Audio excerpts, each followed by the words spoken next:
We can't even talk about sexes. We have to talk about genders. Folks, people have sexes. Nouns have genders.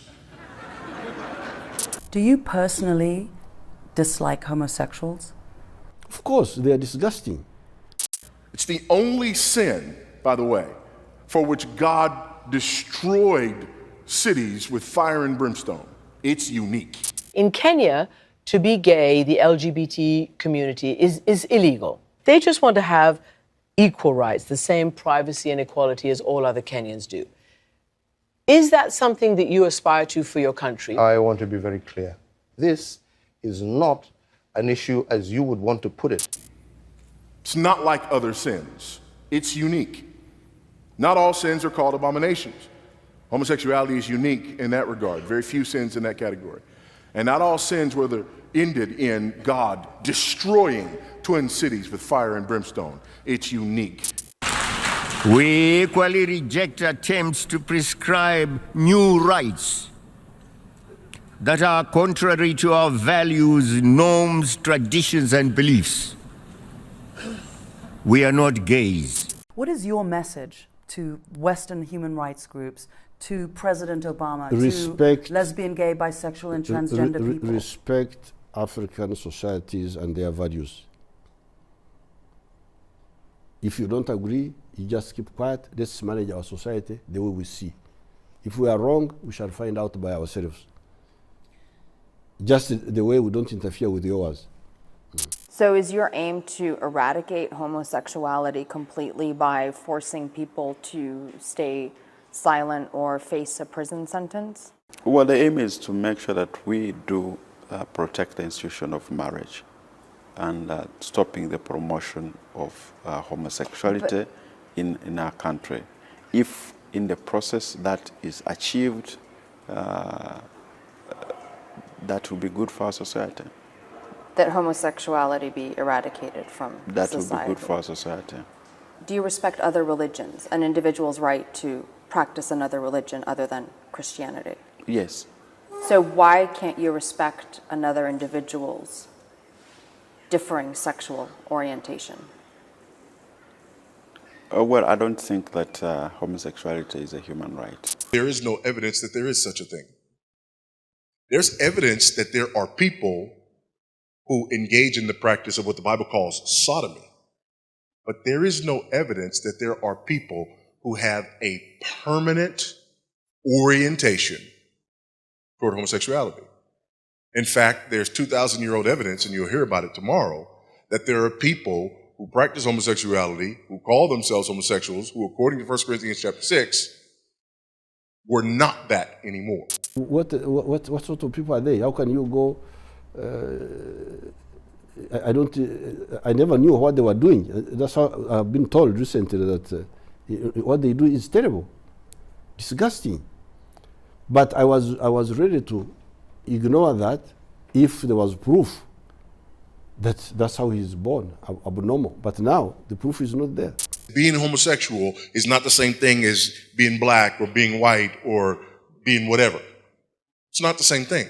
It's not an immutable characteristic, and nobody has proven otherwise. There is zero biological evidence that there's an immutable characteristic. If there was biological evidence, then you could prove that somebody was homosexual after they died. All you have to do is do an autopsy. You just do a post-mortem, go into the brain and find that area in the brain that homosexuals have. Wait, what? Nothing in the brain? Okay, well, go into the genes and find that gene nothing in the genes? Well, I heard about a pheromone study. You go into the pheromone. Oh, really? That was not, There's absolutely nothing that proves that there is such a thing as a person who is a homosexual. There are people who practice homosexuality, but there is nothing in the world, nothing that demonstrates that there is a class or category of people who are immutably and unchangeably homosexuals, just like I'm immutably and unchangeably a black person. It doesn't exist, although the majority of you out there believe that it does, because you've been told over and over and over and over again You hear so many stories. I've known all my life. I knew it when I was a little boy. I knew it when I was a little girl. No, you didn't. You didn't even have sexual thoughts of those kind when you were a little boy or a little girl. You didn't even develop sexually back then. How could you possibly have known about your sexual orientation? That's a ridiculous lie. And we let people get away with it all the time. All the time. It's a very You're going to get yourself into trouble. Because what you've categorically just stated is that this is not an issue for us, for the Kenyan people, Yes. and you don't think that the idea of their privacy, their equality, their rights is important. This is, but it's a global issue right now. It's important to them where they are. Why is it not I am important saying to you that it as is president not of the country? important to me as the leader of 49 million Kenyans.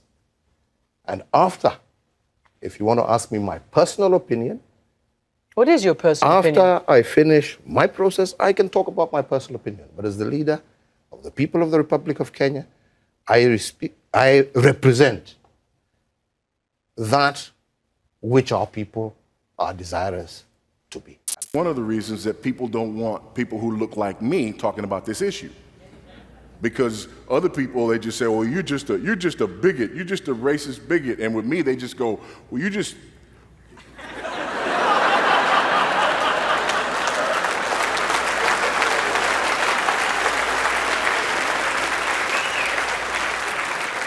I do not like the race card, but if you got one, you know.